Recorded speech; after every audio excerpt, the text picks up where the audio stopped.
It's in the name, NASCAR Hot Take, and guess what? We actually are kicking things off pretty hot.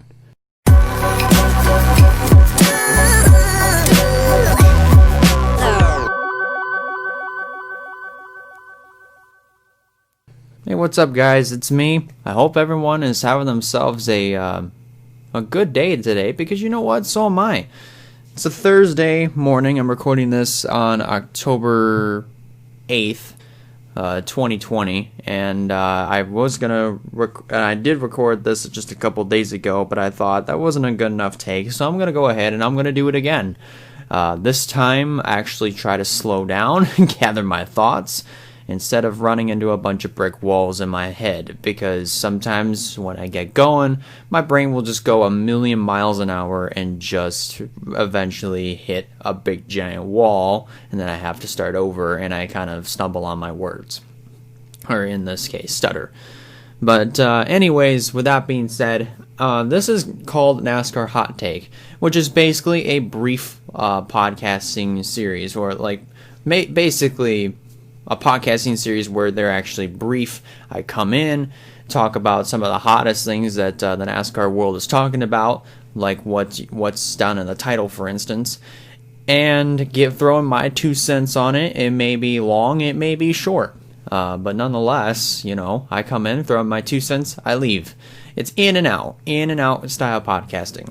So I just wanted to go ahead and do that today. So with that being said, let's get started. So everyone knows that at the end of the 2020 season, Jimmie Johnson is going to retire. And we all thought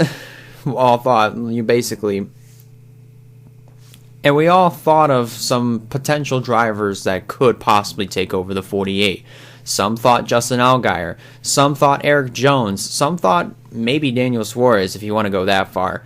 Then again, I don't really think anyone thought Daniel Suarez.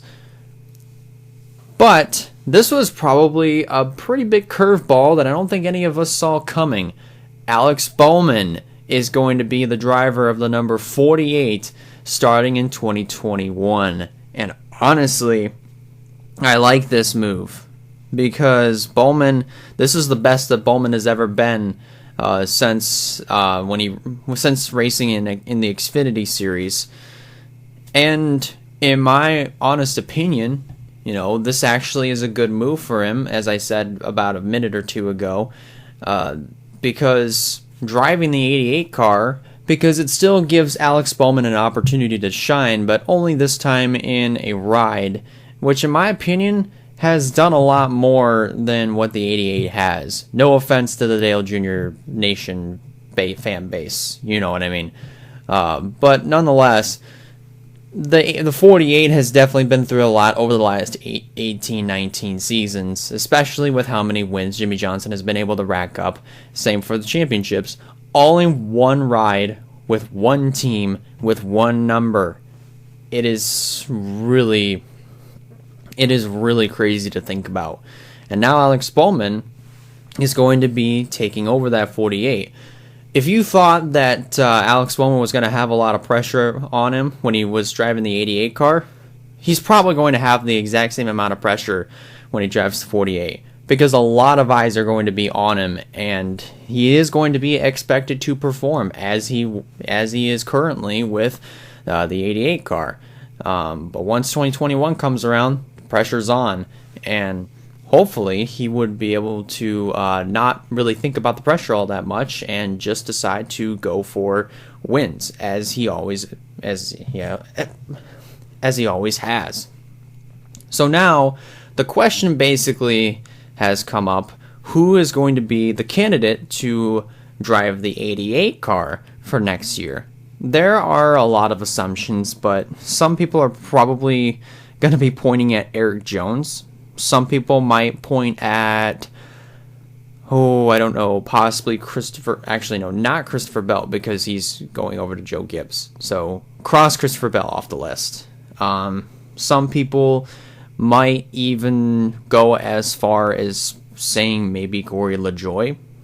I don't think Corey LaJoie would ever get that kind of opportunity. No offense to Corey, but I think with how things are going in his career right now, He's probably just fine driving for some more underfunded teams. I think he's done well enough to where he could actually sign on with a little bit of a better team, where he can actually perform a little bit better.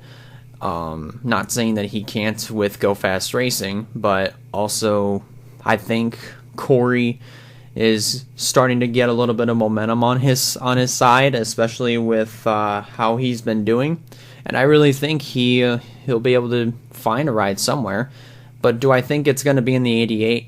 I don't really think so. So that's basically ruled off the list.